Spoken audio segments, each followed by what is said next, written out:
alta, soffice e croccante. E la pizza in teglia fatta in casa.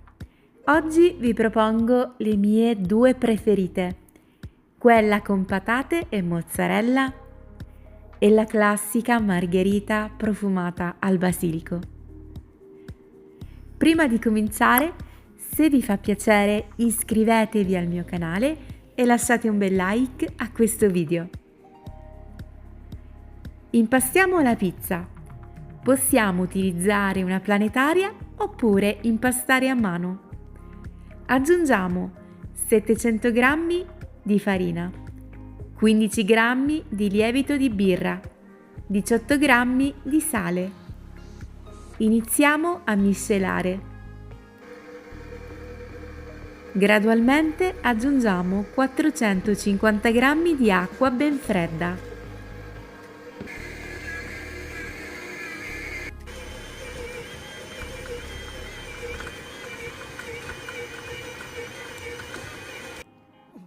Otterremo un impasto liscio e morbido.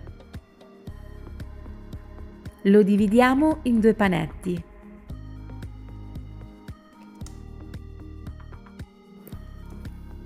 Chiudiamo l'impasto.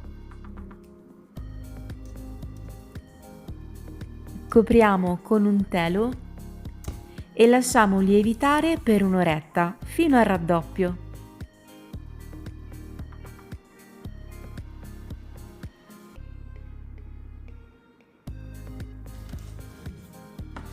Spolverizziamo il piano di lavoro con un pochino di farina.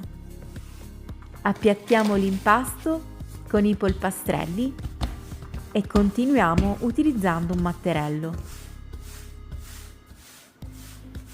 Se vi piace la pizza un po' più unta, ungete la teglia con olio extravergine di oliva. Oppure, se volete una pizza più asciutta, potete utilizzare la carta da forno. Passaggio fondamentale: lasciamo lievitare un'oretta al calduccio, possibilmente con una tazza di acqua che mantiene una bella umidità. Trascorsa un'oretta, guardate, l'impasto si presenta super soffice, alto con tantissime bollicine.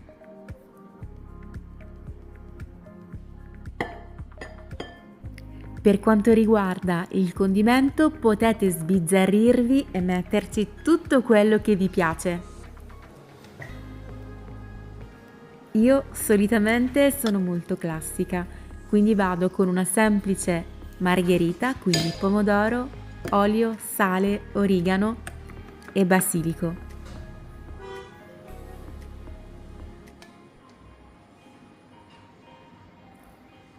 Se vi fa piacere potete seguirmi anche su tutti gli altri social.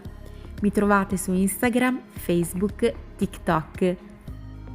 E ricordate, importantissimo, attivate la campanella qui delle notifiche, così sarete informati ogni volta che caricherò una nuova videoricetta. Inforniamo a 220 gradi per 20 minuti circa. Adesso prepariamo la pizza con le patate. Affettiamo 300 g circa di patate crude.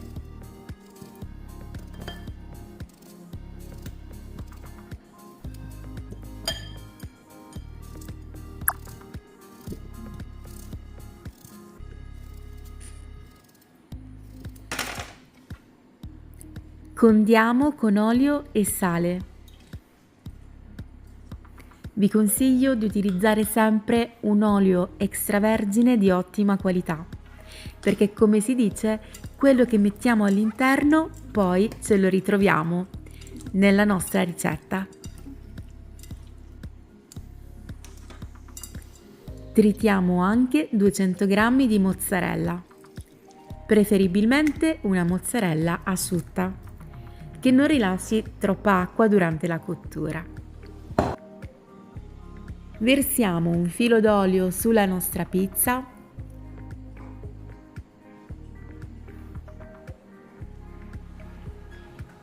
un pizzico di sale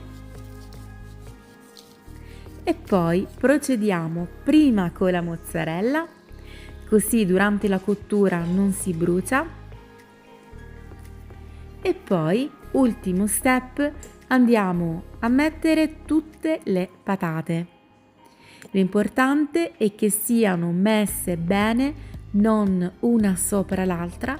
In questo modo avremo una cottura uniforme e diventeranno belle dorate e croccanti. Rosmarino e, se volete, un altro filo d'olio in superficie. Poi inforniamo a 220 gradi per 20 minuti circa. A fine cottura, sulla nostra pizza margherita possiamo mettere una cascata di mozzarella tritata e via in forno per altri 5 minuti. Fogliolina di basilico e voilà! Guardate che bella! Una pizza alta, soffice, croccante e buonissima. Io davvero non riesco a resistere.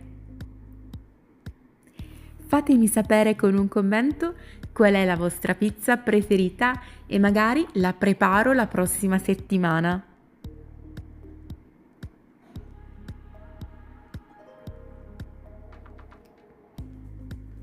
So che magari in tanti direte che con questo caldo non aprite il forno, ma secondo me per una bella pizza fatta in casa ne vale davvero la pena.